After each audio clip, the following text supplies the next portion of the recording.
if everybody's just putting out their ideas, I think a lot of companies and teams, they think that it might be a waste of time then if you spend all this time on an idea that you don't necessarily like. But once again, oftentimes there's something in there that is worth talking about, and being able to kind of have a culture of that makes a lot of really good ideas come out of it. And I think that's so important for startups in general. Cassidy Williams, CTO at Contenda, highlights the importance of openness, embracing mistakes, and adapting. Hello, everyone. My name is Rob Ocel, filling in for Tracy Lee for another episode in our series about engineering leadership. Today, I am here with Cassidy Williams, the CTO at Contenda, a startup advisor, a streamer, a memer. If it would take up the whole podcast if I said everything. But Cassidy, thank you so much for being here today. Thank you so much for having me. I'm excited to be here. Yeah, well, to start out on these, we'd like to give people a chance to kind of introduce themselves so that people can kind of understand your journey. So if you could kind of let us know a little bit about how you arrive at and sort of become a startup advisor and a CTO of a startup. Yeah. Ooh, I'm not sure if I should work forwards or backwards. So I'll just start. We'll work out, backwards. Right? Yeah, middle out. Yeah, we'll do a little bit of zigzagging. But anyway, yeah. So I'm the CTO of a company called Contenda, and we're building an app called Brainstorming, which is an app that helps you brainstorm ideas using good old AI. And before this, I had been in a bunch of different roles, working mostly in dev advocacy and dev education and that kind of space. And I've kind of jumped around in my career, not necessarily intentionally, just things happen, like a pandemic, for example. And it's what? Surprise. But anyway, that's kind of a very, very brief look at how I got to Contenda. And in terms of startup advising stuff, it's something that I learned that you could do a few years ago. And I was like, ooh, that sounds fun. And ever since, I've been advising startups, and it's been a really great time. Before we continue, I wanted to take a second to thank our sponsor, This.Labs. This.Labs is a consultancy focused on helping companies with their digital transformation efforts. And that might sound like a buzzword, but what it means is helping companies align their business objectives with their digital efforts, whether that be replatforming, modernizing, or spinning up new projects. This.Dot has worked with companies like Stripe, Xero, Wikimedia, DocuSign, and Twilio. Check them out at thisdot.co. That's THISDOT.co. All right, now back to our show.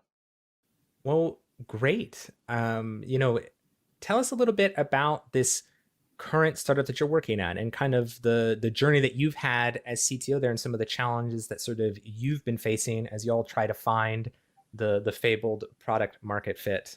Yeah. So Contenda has been a really fun company to work with and for. When I first got involved with them, it was right at the beginning, and it's kind of a funny story where I have a Patreon where it's mostly I offer like resume reviews and stuff, and we have a really active Discord. And my current CEO Lily, at the time, she was in there talking about interview prep and stuff, and she noticed that I was mailing stickers to everybody in my group, and she was just like, "If I built something to help you mail stickers, would you use it?" And I was like, yes, because I'm handwriting envelopes. This is very challenging. It takes so long. So she built this service and with her co-founders, and it worked so well that she ended up working with Ludwig, the Twitch streamer, and helped him break a world record for the most number of subscribers by mailing stickers to everybody.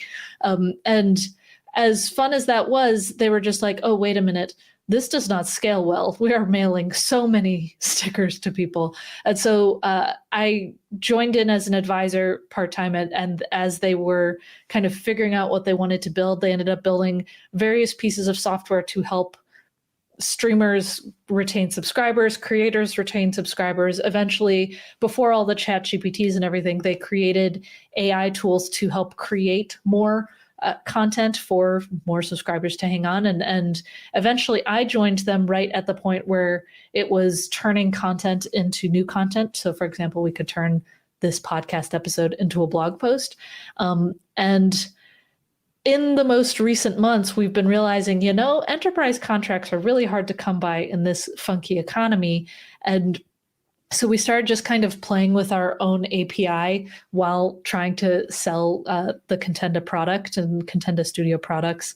And we stumbled upon this idea that we ended up liking so much, and users ended up liking it so much that we're slowly but surely pivoting it into our own flagship product. And so Brainstory started as an app that was just built on our API where you could talk to it and then it would transform what you talked to into some kind of summary, or what you spoke about into a summary. And we refined it and started building a bunch of stuff on top of it. And now it's a brainstorming app where as you start talking to it saying like, I have an idea for a blog post, but I don't know what to write, it'll prompt you saying, okay, well, what target audience do you want? Okay, what sort of topics are you interested in? And as you talk, it kind of helps you come up with it. And the initial version of it was actually for high school students to write college application essays. And so we would have like the Common App essay questions where it would be like, what's your family like? And we would prompt them so that way it wouldn't necessarily write the essay for them, but it would just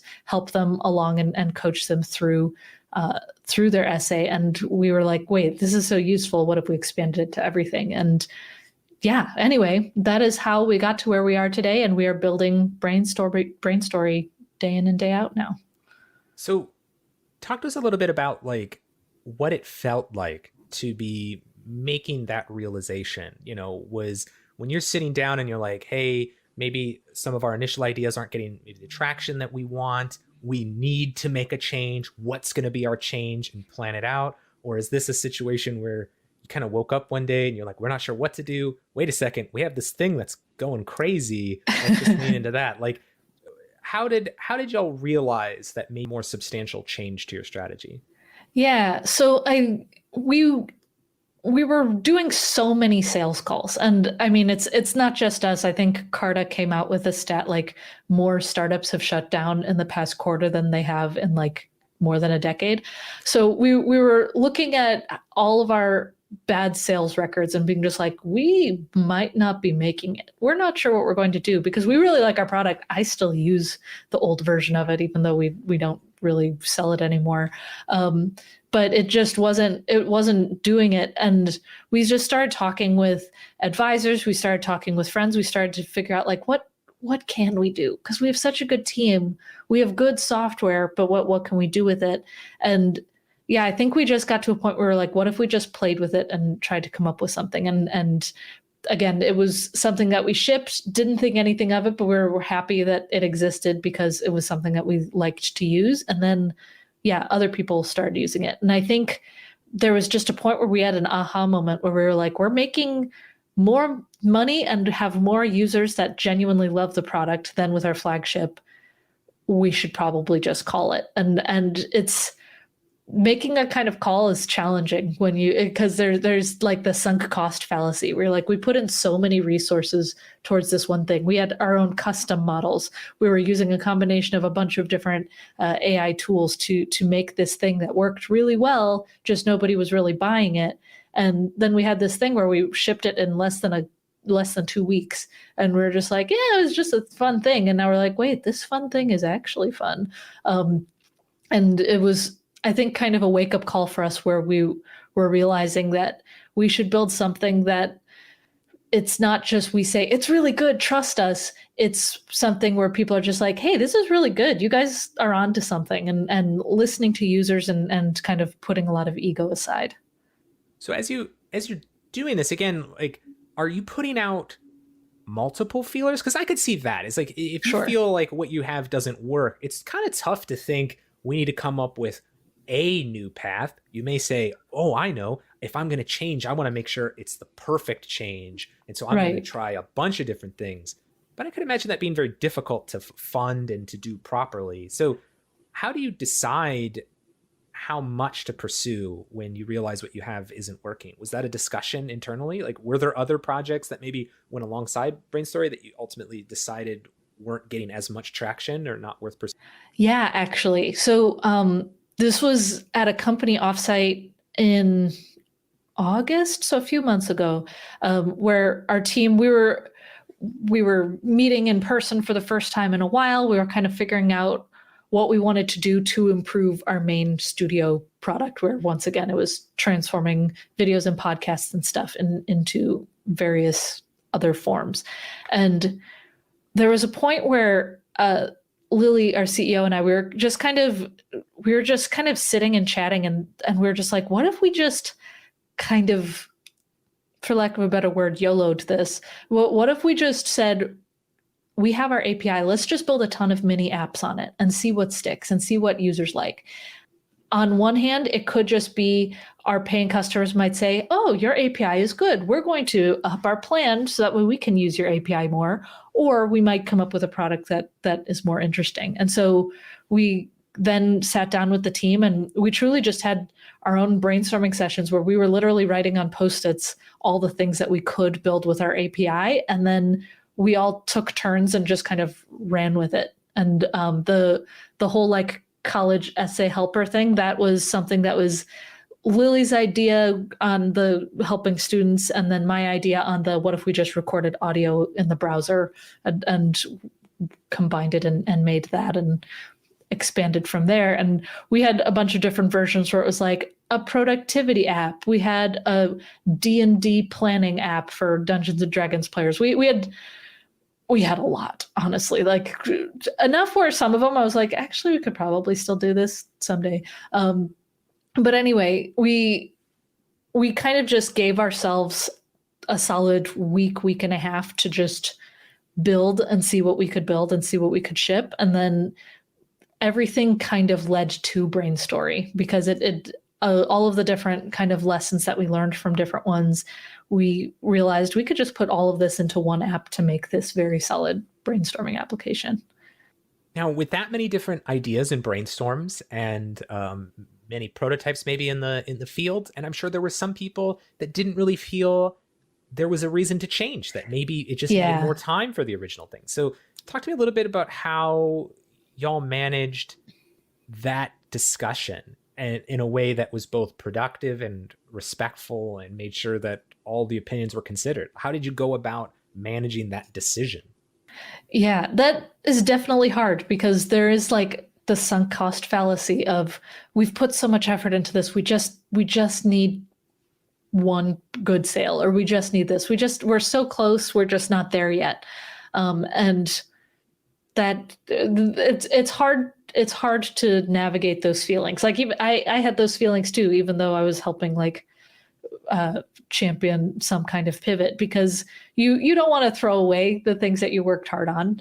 That is not a fun thing to do. But I think our team communicates really well, and we also have kind of the disagree and commit mindset, where if there's something that everybody feels really strongly about, or someone feels really, really strongly about, we will hear you out, and then we will go in a direction. And if you still disagree, you kind of disagree and commit and say like, okay, I'm not a huge fan of this, but everybody else feels strongly about it, so I'm just going to commit to what the team is working on. And I think we've built a lot of trust in our team to be able to do that, and it's worked really, really well for us.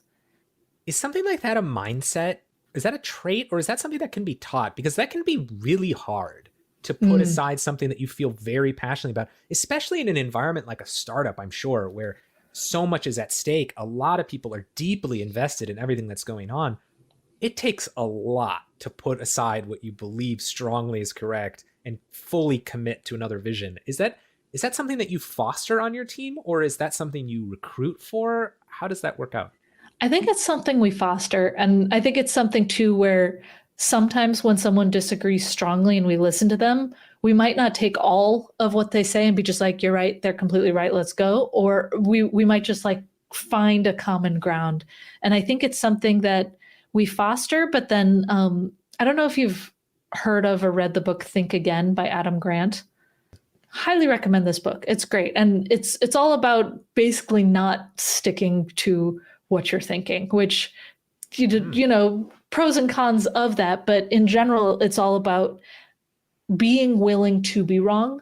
And I do think it's something that is not natural for us as humans, but it's something that is really, really helpful in doing better, where if you completely just stick to one thing and knowing that this one thing is perfect, you might be wrong, and then you've sunk all of your time into this one thing being perfect. But if you're willing to be wrong and hear out other perspectives, chances are you're going to learn something and do better.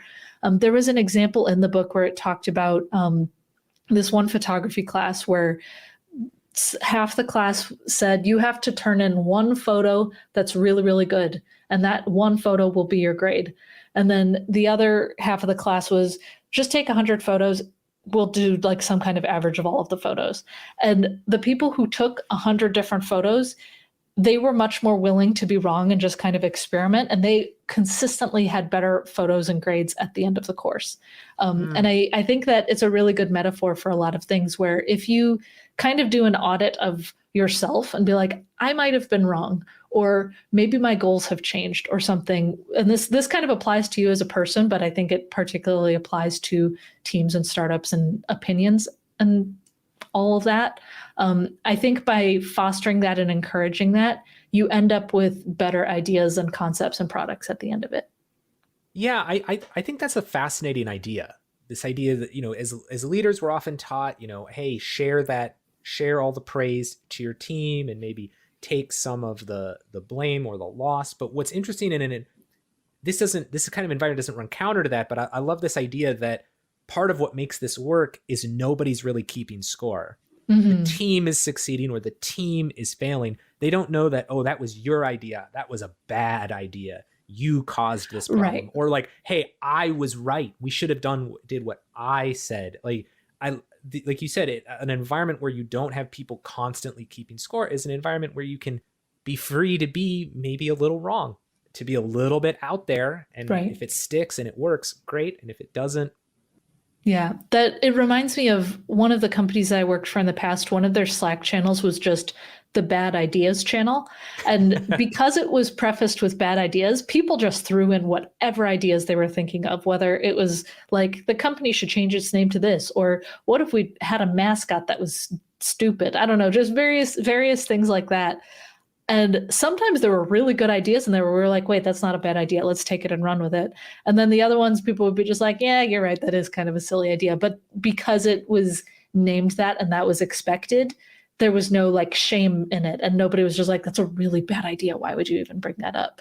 And I think at our company as a culture, every channel is the bad ideas channel. And so everyone is willing to just throw out an idea. And if it's not a good idea, people are very open and honest, being just like, honestly, I'm not a huge fan of that, but I understand where you're coming from. And we just kind of move on. And nobody's ever really hurt if people don't like their ideas. We try not to put our self-worth and attachment into ideas that might come out, but we still try to communicate them no matter what. And we have really tried to take out the fear of being wrong, which is a lot of work to do. But when you do it, I think you end up getting a lot better ideas because people are willing to put out all of their ideas and concepts. Yeah, that's really sort of underappreciated part, right? Sometimes brainstorming, people think the idea is to come up with all things that fit the prompt, that fit the theme. But sometimes it's actually your idea is bad, but there's a rap about it or an approach there's to something it or a thought in there that's good. And you're like, oh, wow, all of this? Yeah, you're right. That was totally bad. But this piece, oh my goodness, we can build on this. And that can only happen if everybody isn't polishing every idea and cleaning it all up. And you're like, ooh, I can see you spent so much time on that. Right. But no. Right, exactly. Well, and honestly, I could shill brain story all day, but that's literally how we built it, where it's audio first instead of typing, because we've realized if people are typing out ideas, typically when they're just like coming up with something, they're crafting it. But if you're just kind of speaking out your thoughts, a lot of times you'll be just like, actually, I don't really like that, but I did like this. I'm going to go in this direction. And then it kind of adapts to you that way. And I think that's how it has to be, where if everybody's just putting out their ideas, I think a lot of companies and teams, they think that it might be a waste of time then if you spend all this time on an idea that you don't necessarily like. But once again, oftentimes there's something in there that is worth talking about, and being able to kind of have a culture of that makes a lot of really good ideas come out of it. And I think that's so important for startups in general. Now, we've talked about this idea of disagreeing and committing to the team when you have a better idea, or what you believe is a better idea. But there's also this idea I can imagine when you're going through a pivot or a big change in strategy, this idea of kind of being afraid to give up on what you've built and fully commit to the new thing, like always wanting to kind of keep one foot in the old just in case it just needed a little bit more time. But, it's hard to split resources in that way. So can you talk a little bit about how you feel, should you just completely shut the door and move on? How do you deal with what you have already built? We're working on that right now because we still have customers in our Contenda Studio product, and our company is legally called Contenda, and so we're figuring out, like, how do we say we're building Brainstorming now? Like, yes, we are Contenda, but look at that. And I think you kind of have to just cut the cord, for lack of a better phrase, and figure out like how you want to do it. And sometimes it's not just cutting it off and saying, this is done, we're new. Some companies do that, but then sometimes it's not that easy. And sometimes it actually takes a lot more time and effort that you might not necessarily have. And so, for example, for us, we just turned off the free tier for Contenda, which is and people still sign up, people still pay for it. It still is lightly maintained because a lot of the infrastructure is shared with Brainstorming. But at the same time, we're not advertising it anymore. We are on our social media channels, we're pointing everyone to Brainstorming. Unlike our Discord groups and support areas and APIs, branding, everything, we're pointing people to Brainstorming. And we're slowly but surely moving that way, changing our email addresses and everything. And it takes time. And I feel like that's what has worked for us. I think depending on the company, there's probably some where they say, okay, we are the artist formerly known as X or something. And that we see that all the time. I mean, even Twitter, which I know it's called X now, everyone still says X, formerly Twitter, everywhere, because not everybody knows X. And also it's a very small character to click a link on. And so it's true. There's a lot of things there. Some companies, they just did like a full rebrand, like Vercel used to be called Zeit. Wow, I remember those days. Yes. I know. Yeah, it was a whole thing, but they just flipped the switch and Zeit was dead. Long live Zeit. And that's just kind of just depends on the company and how you want to move people over. Yeah, that's interesting. I mean, like, it sounds like there are different ways to make this pivot, even a hard pivot. Right.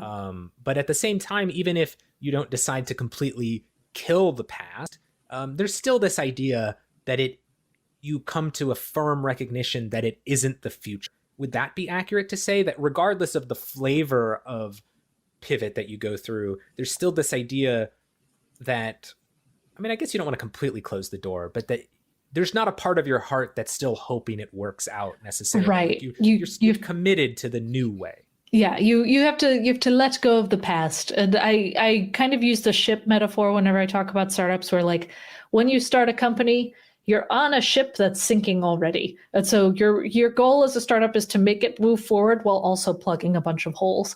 When you're pivoting, it's like you took parts of your ship to make a new boat and you toss it out to sea, you get on the boat and you kind of have to say sayonara to the old boat and kind of keep moving on the new one and hope it grows and there are less holes. And I think that's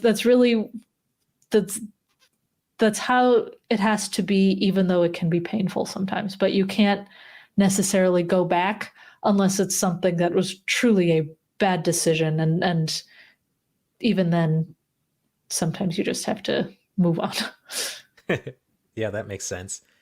As we're kind of closing out here, I'm kind of curious whether you think that in general, people are pivoting enough, or if you think that in general people are a little too afraid to be doing this, or just think it's more work, or not necessarily that it's more work, but that it's a scarier concept than it necessarily needs to be. How do you kind of see that? I think people are pivoting enough in general. In startups, in life, in all of it. And once again, that book, Think Again by Adam Grant, great book. And there was a piece of advice in there that I've really taken and run with, where it's kind of doing regular life audits of yourself, where not like every 5 years, but truly every 3 to 6 months, look at yourself and think, are you doing something that you like? Are you doing something that you're good at? Are you doing something that you don't like or that you're not necessarily good at?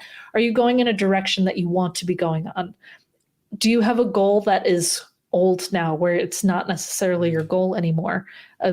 Do you want to make some new goals? Do you want to refresh old goals? That sort of thing. I think it's really, really valuable to do that, and being willing to let go of the old goals that used to be important to you. It's kind of like, I don't know if you've seen Gilmore Girls.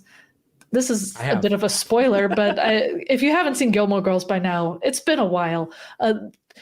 The entire first part of the show, Rory is just like, I'm going to Harvard. Harvard is the one. She has Harvard all over her room. And then there's a point where she like visits Yale. She gets into Yale. And she's just like, wait, but Yale is good, but I can't go to Yale. I'm a Harvard girl. And then she goes into her room and her mom has changed all of her decorations to Yale decorations. She's like, wow, this is the one. That's a nice little pivot. It's not a bad pivot. It's a different pivot. It's a different goal. She still ended up fine in the end. Well, debatable. I'm not going to get into Gilmore Girls Rory slander. But anyway, I think it's really important in general for you to be willing to do life pivots. You don't necessarily always need to do it. You could be just really on the right track for yourself and you're just sticking with it. But being willing to assess if you need a pivot or not is very important. That's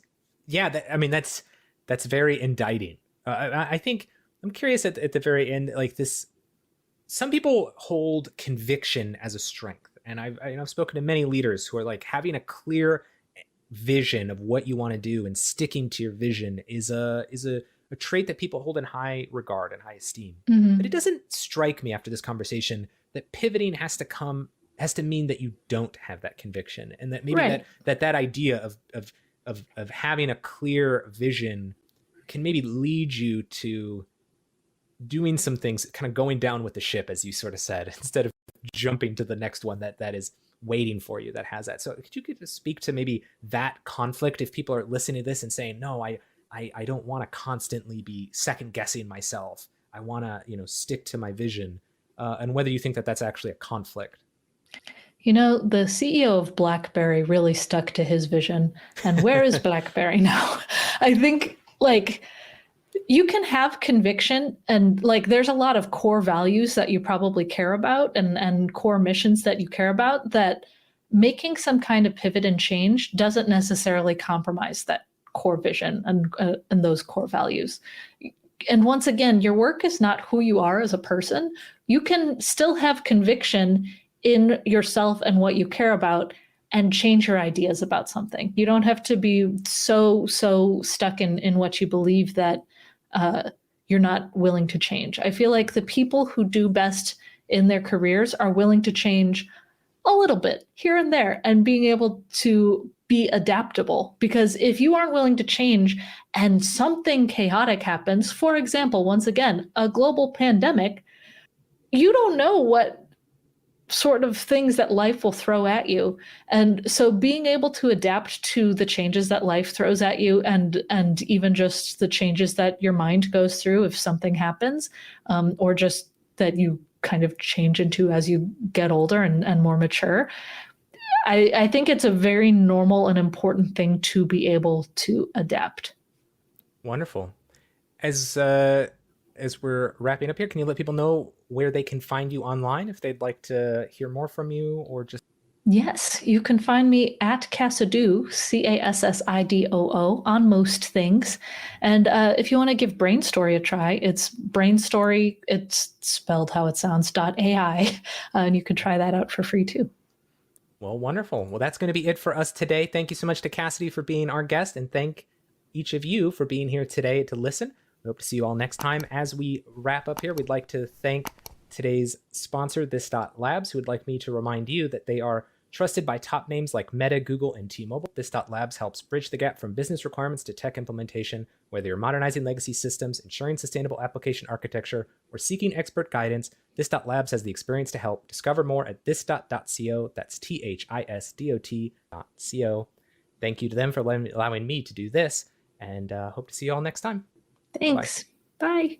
Sometimes it's hard to bridge the gap between business objectives and tech implementation, and it can get messy. This dot is trusted by top names like Meta, Google, and T-Mobile, and they love helping business leaders fulfill their strategic digital initiatives. Check them out at thisdot.co. One more time, that's thisdot.co.